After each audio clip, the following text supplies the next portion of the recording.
How's it going, everyone? It's Ben Foggins Media Corner back again with a brand new video for today. Welcome back to the movie review, aka After I Saw review video for today. For this new aka After I Saw review video for today, this is going to be my review on a film that came out this year for 2022, which of course this is one of the most anticipated films for the entirety of 2022. And before all this happened, back then when it was just first announced, this film over the years kept getting delayed and shipped around so many times and all that, and people thought this film was never going to see the light of day. But now this film has finally met the light of day, and of course it is finally out in cinemas. We've been waiting for this film for 13 years since the first film was released back in 2009, and that film broke so much money at the box office and became the highest grossing film of all time, and still is to this day as the number one. And of course, as you guys can tell from the title of this video, of course, I'm here to review the 2022 epic sci-fi film, and that is, of course, Avatar: The Way of Water. This was directed by James Cameron once again and made the first movie, and the story of the film is that Jake Sully lives with his newfound family in the extrasolar moon Pandora, but once a familiar threat returns to finish off what they originally started, Jake must work with Neytiri and the army of the Na'vi race to protect their home. So that's pretty much the story of Avatar: The Way of Water. Now, for my opinion on the original movie Avatar, which came out in 2009, my opinion for the original film still holds up to this day, because for me personally, I really adore the original movie Avatar. It's one of my favorite movies of 2009, one of my favorite sci-fi movies of all time, and of course, one of my favorite James Cameron movies of all time. Although I wouldn't say it is my number one favorite James Cameron movie or anything like that, but I still really love the movie though. Personally, in my opinion, my favorite James Cameron movie of all time is Terminator 2: Judgment Day. And since it was first released back in 2009, and for the movie itself, it broke so much box office records and it became the highest grossing movie of all time, and it still is to this day. People ever since people have saw the film when it first released and they have rewatched over the last few years, people have kind of changed their opinions on the film. There's a few that still love the movie like me. There's a few who kind of mix with the film, and there's a few who just downright don't like the film. But for me personally, like I said, I really adore the film because for the film itself, it's got one of the best visual effects to be ever made for the big screen and all that. It's just undeniably one of the best ones I've ever been made for the big screen I've ever seen. It's got exciting action scenes. It's got fantastic performances as well as great music score by the late James Horner. It's got beautiful yet amazing direction by James Cameron and all that. But when it comes to story, ever since people have rewatched the film, there's been kind of a polarizing responses from a few people and all that, like say, "Oh, the story's not good" or anything like that. But for me, I do like the story of the original film, even though it's pretty much a native storytelling. It did kind of borrow some elements from other films that did have native storytellings, like say Dances with Wolves, which for that film is a Western film and it has a native storytelling. Avatar did kind of borrow some elements of that and put into its own into that in the movie, but made its own thing and all that. Since that film, it's got a extremely high budget and incredible visual effects and everything else that just looks so damn epic and all that. And it does carry some exact same messages from some other films, but I still undeniably like the story and all that, and I was really invested in all that. But I still found the film pretty investing and all that through the characters and everything else that just looks so damn amazing. And so when it came to the sequel, of course, I was really excited for the sequel ever since when it was first announced and all that. But over the years flew by, since it was first announced when we were going to get a sequel, people thought the sequel was never going to see the light of day because this film got delayed so many times, shifted around so many times and all that. Because from what I've heard, that James Cameron is notorious in being a perfectionist when it comes to his films, because he just wants to make some things in this movie just so damn perfect, if it's either technology, a story, or anything like that. But once the trailers did finally drop by when the sequel was about to come out this year, I was really excited for the sequel. And like I said, this was released on the 16th of December, and I went to see this on opening day, and I went to see this in IMAX in 3D, which was a really fun experience for myself, because I'd never seen a movie like that before, and I'd never seen any movie in that kind of format before in cinema and ever. So I went to see this movie, like I said, in IMAX in 3D, and after watching this whole movie, I gotta say, guys, I can definitely tell you that I had a great experience seeing this movie on the big screen in IMAX and in 3D, because I genuinely thought this sequel was just visually great and very, very, very exciting. And you may have a question as well for me. Is the sequel better than the original film? I don't think it's better than the original film, but you can't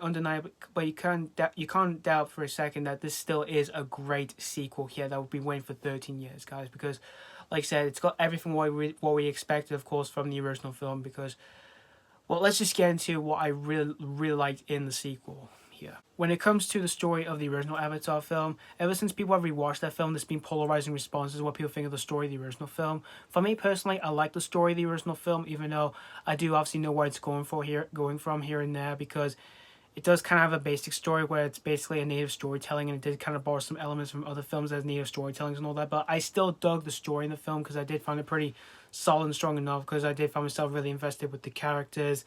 The message of the film, even though it's one you already heard, you probably would have seen and heard before from other films, but it's one you can. But for the messages in that film, you can definitely carry it out, and just carry it home and all that. And I also was invested for what's going on in the movie and the whole world that James Cameron has created and all that. And the story for that film is basically about protecting the forest, and about a man who isn't really a Na'vi and he's joined into their world and must protect them from a threat that's about to destroy their world. And so when it comes to the story for The Way of Water, the story for this film, I found it also really solid and strong enough and all that, which for this film is basically about protecting family and protecting the ocean.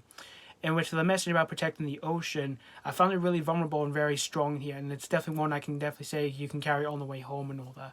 And I liked how both Avatar films have vulnerable messages about nature and all that, which the first film is about the forest and the second film is about the water, like the ocean and all that, which I like both of those messages, which again are really strong. But it's probably ones you've already seen before in other films and all that. But it's still, unless if it is an investing film, it's definitely it's ones you can definitely carry it out on the way home. And when it comes to the main story, where it's basically about protecting the family, I found myself pretty invested with the characters and all that. Like, it's great to see the two main leads back, Jake Sully and Nateri. It's great to see them back, and I found these characters very well compelling and all that, and very investing throughout. Even though this film doesn't kind of focus on them, because it's mostly focused on like kids in the film, which these kids for this film, I've found myself these kids very well interesting and all that.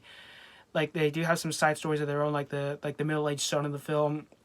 Like there's one storyline with him in the film where he interacts with this creature that's been banished from the underwater on this water world and all that, which I found interesting. And the oldest daughter, she has a storyline of her own where she's discovering about herself and all that, which I found that interesting. And there's also another character in the film which isn't really a family member, but he kind of feels himself adopted and all that, because he's not really an avatar and he's not really a Na'vi, but he's a human character. I kind of found some parts of him interesting, but there are times in the film where I was kind of mixed on, because I didn't even know where to put myself for this character. Was I supposed to feel for this guy or not? It just kind of messed in my head a little bit and all that. But this character wasn't annoying, and he wasn't like unnecessary to be in the film and all that. But I did find some parts of him pretty interesting and all that. And when it comes to the acting in the film, I thought everyone was very powerful for their performances. Sam Worthington, Zoe Saldaña, and Sigourney Weaver, Kate Winslet, and Cliff Curtis, they were all fantastic in the film for their characters.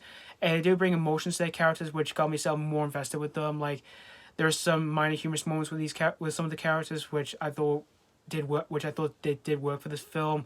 And they also bring emotional sides to the film as well, which almost got the floodgates open for me when that happened.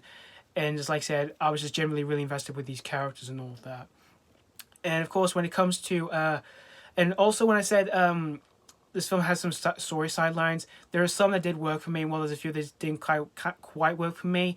That's one of the weak aspects I did have with the film. And another weak aspect I have with the film, well, since the film is pretty long, it's 3 hours and 12 minutes, which is even longer than the original, because the original was 2 hours and 41 minutes. I'm kind of mixed with the runtime of this film, because there are times where I feel like it does work, and there are times where I feel like it doesn't work and all that. Mostly due to some little bit of side stories that didn't kind of work for me and all that. But again, I did like the story for what it's going for and all that. It's pretty strong and solid enough, even though it is kind of simple for what it's going for and all that. But it's one you kind of get yourself really invested with the characters and all that. And when it comes to the visuals in the film, the second time around here for the sequel are indeed incredible, from the technology uses in the film, which for this film it looks really almost realistic and all that. And also they used it for the world, like for Pandora, this water world, and the underwater creatures and all that, which for all of that in this film just looked really beautiful and incredible to look at. And The direction by James Cameron, of course, looks beautiful to look at. It's a beautifully well shot film, and it's beautifully well looking to watch as well. From the sets, the underwater sequences, which all of that looks absolutely beautiful to look at. And of course, when it comes to the action, it's very exciting and very epic at the same time. Especially the final act, which the final act for this film, it really got me in the edge of my seat, and I really was like that when I was watching the last few moments of the film, which was just generally exciting to watch and all that. So overall, in the end, guys, Avatar: The Way of Water, this was indeed a great sequel here. And I can never say this one did not disappoint here. It's got everything what you expect from an Avatar for an Avatar sequel. Even since you've watched the original film and all that, it's just pretty much like I said. It's got everything what you expect here. And well, like I said, I don't think this is better than the original film though, but I still had a great time with it. And I wouldn't say this is James Cameron's next masterpiece or anything like that, but this still is a great achievement for his filmography here. And of course, if you're really excited for the sequel, of course it is playing in cinemas, and there's different options to see this film in 2D. There's 3 different options: 2D, 3D, and IMAX. There's 3 different options and different ways to see this film and all that. So, yeah, that's pretty much all I have to say about Avatar. That's pretty much all I have to say about Avatar: The Way of Water. Other than this was just indeed a great sequel here, you guys. I'm gonna give Avatar: The Way of Water 4 out of 5. Yep, like I said before, this movie has indeed got everything what you expect for an Avatar sequel, and I'm happy this one did not disappoint me, since I was really excited for this one. Since after I saw this movie, I just, like I said, I thought this was a great sequel. Despite having 2 faults I had with this movie, I still managed to have a great time with this one. And this was an experience I will never forget. I've seen this movie both in 3D and in IMAX. It was indeed just a wonderful experience I've ever had for cinema trips in my entire life ever, as well as the best cinema experience I've ever had of this year so far. So yeah, thank you guys so much for watching for my AK After I Saw review on Avatar: The Way of Water. And let me know what you think of the sequel if you have seen this already, if you just recently checked out the sequel. Did you have a great time with this, or were you very disappointed with this? As always, thank you guys so much for watching, and this has been Foggins Media Corner signing off.